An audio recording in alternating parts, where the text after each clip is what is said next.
Shalom Bapak Ibu yang diberkati Tuhan, senang saya bisa kembali menyapa Anda dan hari ini mari Bapak Ibu kita akan merenungkan firman Tuhan dan tema yang akan saya sampaikan di hari ini adalah bagaimana mengatasi rasa minder. Bapak Ibu mari kita akan membaca di dalam Yesaya pasal yang ke-7 ayat yang ke-4. Demikian bunyi kebenaran firman Tuhan. Teguhkanlah hatimu dan tinggallah tenang. Janganlah takut dan janganlah hatimu kecut. Saudara, berapa banyak kita menjadi tidak tenang, kita menjadi kemudian memiliki rasa takut dan hati kita menjadi kecut dikarenakan kita ini tidak memiliki apa yang namanya keyakinan diri. Banyak anak-anak Tuhan yang sedang mengalami perkara ini.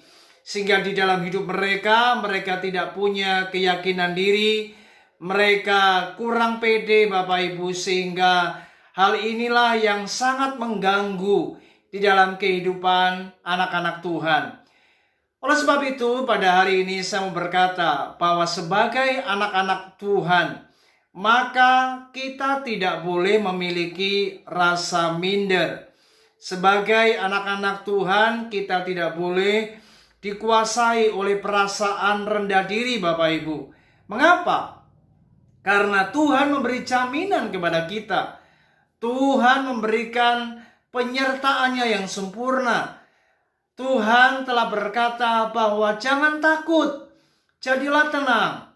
Ya, ini artinya Tuhan selalu memberikan jaminan bahwa Ia menyertai kita Bapak Ibu.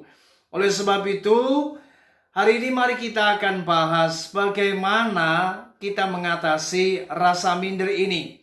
Sehingga Anda nanti akan menjadi orang-orang yang kemudian akan bertumbuh di dalam sebuah keyakinan diri yang makin mantap.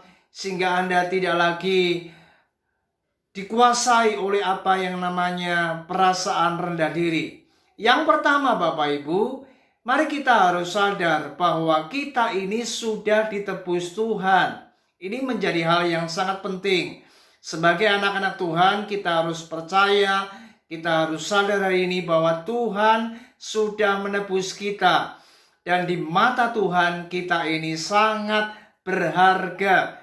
Oleh sebab itu, maka tidak ada alasan bagi kita untuk kita menjadi orang-orang yang minder Bapak Ibu. Karena pengorbanan Kristus di atas kayu salib telah membuat Anda dan saya menjadi orang-orang yang berharga di mata Tuhan. Yang kedua, mari kita harus bersyukur dengan diri kita. Berapa banyak ini menjadi sebuah masalah yang seringkali tanpa kita sadari ketika kita tidak bersyukur dengan apa yang kita miliki, kita menjadi kurang puas dengan apa yang ada pada hidup kita, maka inilah yang membuat kita tidak bisa mensyukuri apa yang Tuhan telah anugerahkan. Dan kemudian akibatnya kita menjadi rendah diri. Oleh sebab itu, mari hari ini belajarlah bersyukur. Terimalah diri kita apa adanya. Terimalah keluarga kita apa adanya. Terimalah apa yang kita miliki hari ini.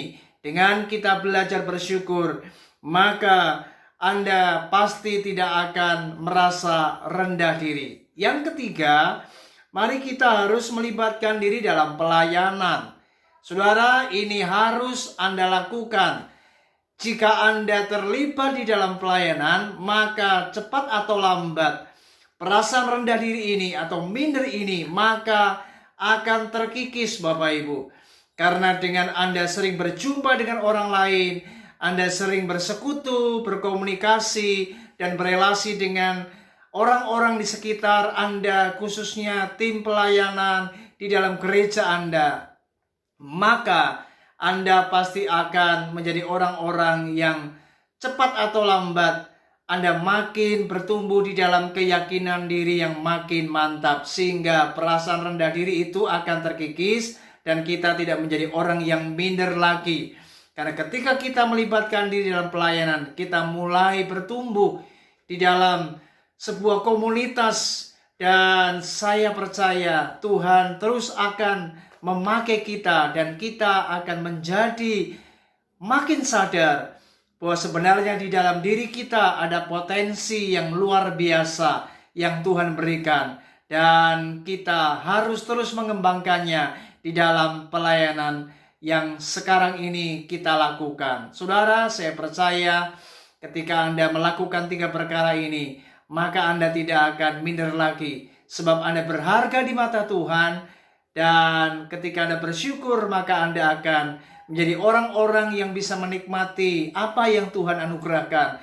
Dan ketika Anda melibatkan diri dalam pelayanan, maka Anda akan makin mantap, Anda makin memiliki sebuah keyakinan bahwa di dalam diri Anda ada potensi, di mana Anda terlibat di dalam sebuah pelayanan di sebuah gereja. Puji Tuhan, kiranya renungan memberkati kita. Puji Tuhan, Shalom.